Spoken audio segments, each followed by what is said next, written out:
majesty, and help us to resist oppressors, rule with all our will and might forevermore. And help us to resist oppressors, rule with all our will and might forevermore. God bless our homeland Ghana. Mechia Ghana manyinara. Mejidi se Nyankopon adom obia ehho ye Fresh Prince TV GH. Ensem ba kum yenu bia ekoso ewo me man Ghana mu. Enye nne ehya ase ache ena me nso me pese me de sabi mano etum bie. Ye mpanimfo enhye ne nso. Se ye national anthem no de ekire ne se youth no ye ne be mo man no abeye eyeyi. So man ni beye ya ejina mebunu ne so sabi mo amanya aduasia de ko no de mobbo mo bra awie de mo beye mo ya awie eti ye mebunu no some years to come no se ade bi anko yi a ye na ye ba bebre Fresh Prince TV GH ni Mr. say o hwe video ya share na obi nso enya bi entie eti mebunu na tena se ho se ne ma mpanimfo no abro ne bayi enti sabi pesa min kumenya nti eniema amoya no ema oman no mpuntuo no enkosoro eti omu sori na ade a mo behu a enye omu aka ye mpanimfo a sabi omu so maje democracy atum a democracy nso de ema ho kwan me criticize government in power no omu sori omu se omu nte ase enu ti sa oye sabi ababunu bi na wo sori na hu ade bi na ekoso oman Ghana eye democratic nation. I say you call Africa, say see America say open the most peaceful countries in Africa. Yen yetosumi you. The whole world about peaceful countries ya. Ghana ye free more in ye. And they say abebunu bi hu bibi wo man ni mu na enye na wo ka se be ya mpanimfo. Ebetimi ye hunu no ma ye ni ya na adane boachi bidin.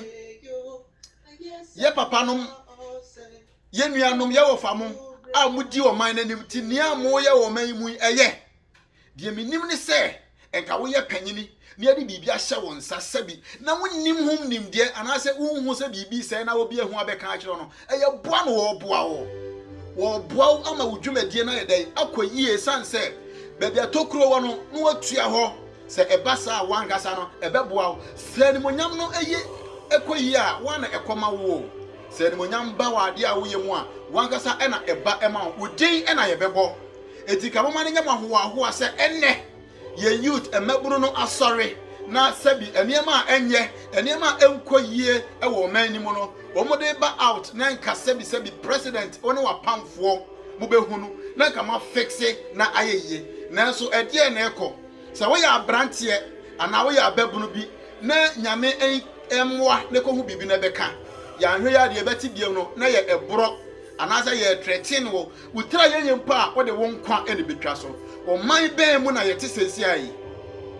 eti Ghana democratic nation no enie da bi o emire bi atwam wo no na sabi ye won kwa somu ena ye papa kwa me nkroma ye nana wo sorry gina ye ema the big six o kan ho man ye big six ne boa ma ye je fa ahodie ena o kan bibi say black man is capable of managing his own affairs.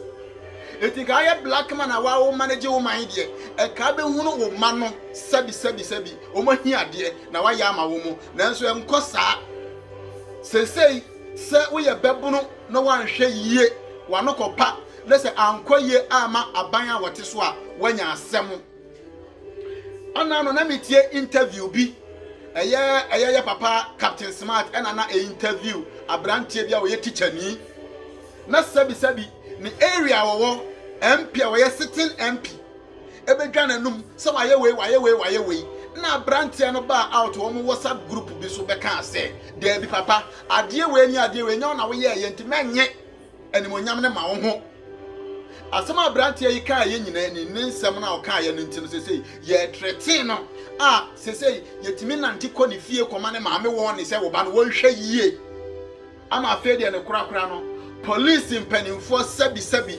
atuo monsa afra brantie no da je se ye tata no na brantie no e ka threat na e koso e woni fon so ne ade a are ho na asefem democratic nation no enie da bi Ghana sese ye da so e wo one na sebi omu really over us still ano yesenkoaso yes ade na me kan sa yempanimfo na sese omu di enso no omu treat yen ti say sebi English for England for ambre bi atwam no omu di enso no ye colonial masters no still we are still under colonial ruling because treatment omu di ekomo no eni omu di no difference bi a hyeda nyedai enim mumponso de nka ye nyina ye moja ye kala no pe ye bibia pe na afa eba ne sei sebi uhu ade a enye wo wawo man a wo firi mu na akoka sebi anye bra na ye wuo empanimfo momamani na ho na monhwe yie enu nti ama enemebunu ne ba out wa atenie nkoa sebi me gina ha make say me so atenie no so nanso sometimes no they deserve isan say anamon ne bra yempanimfo ne bi ebo wo my Ghana mu no sebi yenka wo mu asem yenka wasem say se won pese ye beka wasem de a ene memfa ho mewura aye democratic government im isan say Ghana aye democratic nation nti no sebi obia wo kwan every citizen say our right to say bibi ko na nkoya wo de na no be dey ebetum etimesre say ye man penimfo monye penimfo a mo be ye listeners. Every good leader is a very good listener. Listen good. And as a leader, you have to listen to the voices of your people from the high rank to the least person in the country. So when you're ready, so to me authority sadia wedia. And you to who are so animanimu ya say you don't qualify to be a democratic leader.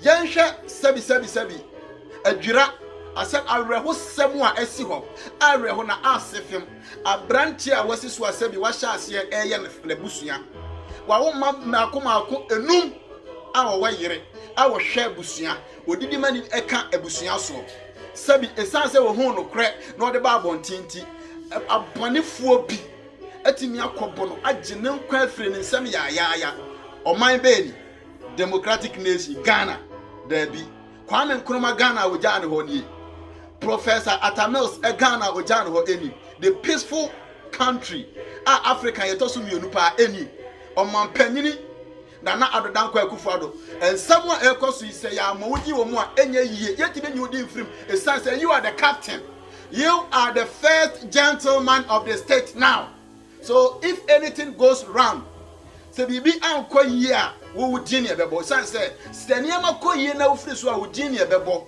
eti say blame bi wo a wo na ye de be ma wo sorry waka ebinu mo keka say asiya ye obibi Nana Adodankwa Akufo-Addo Ghana fo nim no muto abama no no enye ono no mu hunu no papa se bibi nkoyi asore na fa ne matoto yie ne sanse oman no enche ejija emabunu adaache woman ne yi wo mu dia no ne yi wo mu nyina afiri ho yo na de asefem na arebo ne se yakuma brante baako na sojafo enko esanse mabunu ne buofu monko na monko dwuo mo bo a monso mo koya dia makose asem no mosia kokum mienu aka ho Soja for a dear na ekoso, a police for a dear na ekoso.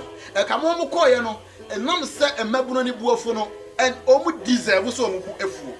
And as some more dear botre, and ya sumdie, we are training, and you have all it takes to be soldiers and then policemen. It's a momo koyano, kamuta from my woman. A son say, yes, is why now boa ma boa, we now buoncono, as mo koyano, a sign a two a kitamo. Any 2 years, dear mamma, muko jina mutumi in so. As I could nipa me no free, sir cronimu, I rehosem.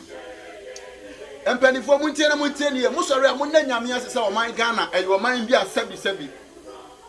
And whom ever Mabunimu. Neka quiet on my fufrobia Sambre, and Kaja to Ghana. And yes, I know. Sabi say, you be a hubia and I a tibi bisa, Nayan Sulugu Jem Adentia, ya won kokora and a mrewa.